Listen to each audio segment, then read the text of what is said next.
Praise the lord. కనికరాపూర్ణుడైన యేసుక్రీస్తు నామములో పరిశుద్ధులైన మీ అందరికీ శుభములు.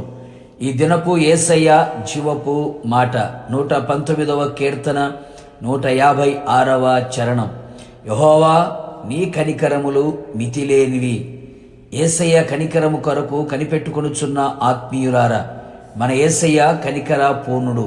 ఆయన కనికరం, దయ, దీర్ఘశాంతము, విస్తారమైన కృపా సత్యములు గల దేవుడు.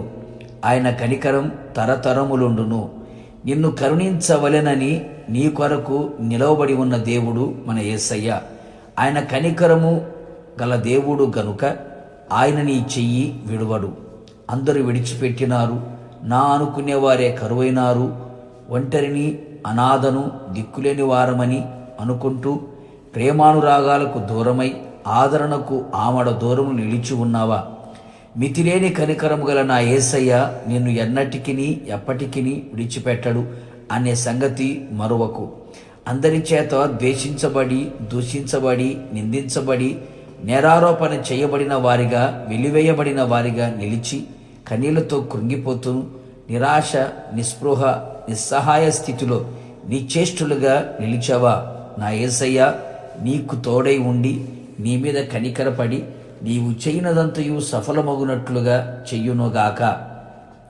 దేని నిమిత్తమైతే ప్రార్థించుచున్నావో నిశ్చయముగా బాధ నొందిన మీ మీద ఆయన కనికరించి మీ మనవి ఆయన అంగీకరించునుగాక. మరణకరమైన రోగములతో పీడించబడుచు చావు బ్రతుకుల మధ్యలో నిలిచి చెదిరిపోయిన అనుభవాలతో నడిపించబడుచున్నావా?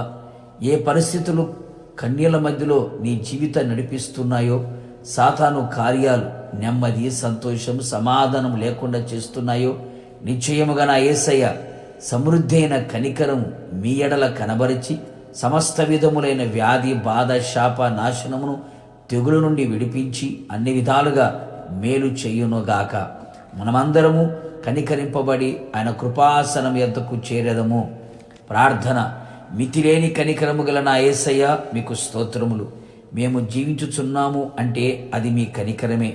మీ కనికరం కొరకు కనిపెట్టుకొనుచున్నాము. మమ్మను దాటి వెళ్ళక కనికరించి కార్యాలు చేసి మహిమను పొందమని, మహిమగల సింహాసనమునకు చేర్చమని యేసు నామములో అడుగుచున్నాను తండ్రి, ఆమేన్.